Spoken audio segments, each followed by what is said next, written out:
ಅದಕ್ಕೆ ತುಂಬಾ ಆಸೆ ಇದೆ, ಕೆಲವು ಕಂಟ್ರೋಲ್ ಮಾಡ್ಕೊಂಡು ಮಾತಾಡ್ತೀನಿ.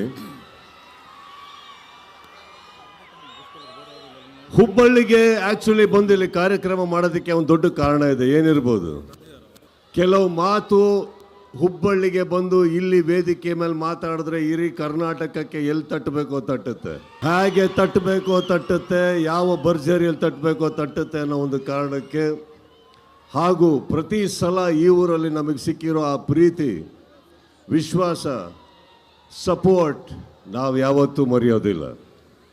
ಜುಲೈ 5ನೇ ತಾರೀಕು ಒಂದು ಪ್ರಾಮಿಸ್ ಮಾಡಿದ್ದೆ, ಡಿಸೆಂಬರ್ 25ಕ್ಕೆ ಬಾಗಿಲು ತಟ್ತೀನಿ ಅಂತ ಜೋರಾಗಿ ತಟ್ತಾ ಇದ್ದೀವಿ ನಾವು.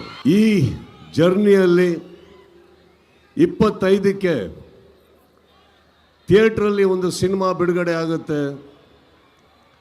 ಆದರೆ ಹೊರಗಡೆ ಒಂದು ಪಡೆ ಯುದ್ಧಕ್ಕೆ ರೆಡಿ ಆಗ್ತಾ ಇದೆ. ಈ ವೇದಿಕೆ ಮೇಲಿಂದ ಹೇಳ್ತಾ ಇದ್ದೀನಿ, ಯುದ್ಧಕ್ಕೆ ಸಿದ್ಧ. ಯಾಕಂದ್ರೆ ನಾವು ನಮ್ಮ ಮಾತಿಗೆ ಬದ್ಧ. ಕೆಲವೊಮ್ಮೆ ನನಗೆ ಅನ್ಸುತ್ತೆ ಸೈಲೆಂಟ್ ಆಗಿರೋದು ಒಳ್ಳೇದೋ ಕೆಟ್ಟದೋ ಗೊತ್ತಿಲ್ಲ, ಆದ್ರೆ ನಿಮ್ಗಳಿಗೋಸ್ಕರ, ನನ್ನ ಸ್ನೇಹಿತರು ನೀವೆಲ್ಲ ಚೆನ್ನಾಗಿರ್ಬೇಕು ಅನ್ನೋ ಒಂದೇ ಒಂದು ಕಾರಣಕ್ಕೋಸ್ಕರ ನಾವೆಲ್ಲರೂ ಒಳ್ಳೆಯ ಹೆಸರಲ್ಲಿ ಇರಬೇಕು ಅನ್ನೋ ಒಂದೇ ಕಾರಣಕ್ಕೆ ನಾನು ಬಾಯಿ ಎಲ್ಲದನ್ನು ಮುಚ್ಕೊಂಡಿದ್ದೆ ಹೊರತು ಬಾಯಿ ಇಲ್ಲ ಅಂತಲ್ಲ.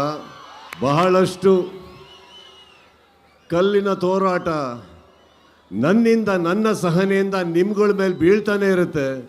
ಅದನ್ನು ತಾವು ತಡ್ಕೊಂಡು ಬರ್ತಾನೆ ಇದ್ದೀರಿ. ಈಗ ಹೇಳ್ತಾ ಇದ್ದೀನಿ, ತಡೆಯೋ ತನಕ ತಡೀರಿ, ಮಾತಾಡೋ ಟೈಮಲ್ಲಿ ಮಾತಾಡಿ.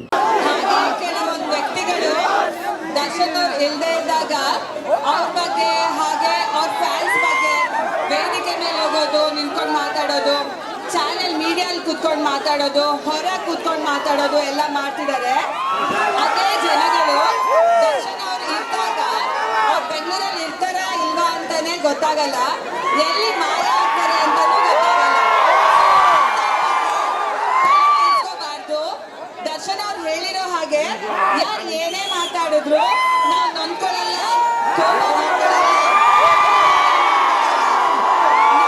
ಇಂಪಾರ್ಟೆಂಟ್ ನಿಮ್ಮ ಪ್ರೀತಿ ಹಾಗೂ ಬೆಂಬಲ ಮಾತ್ರ.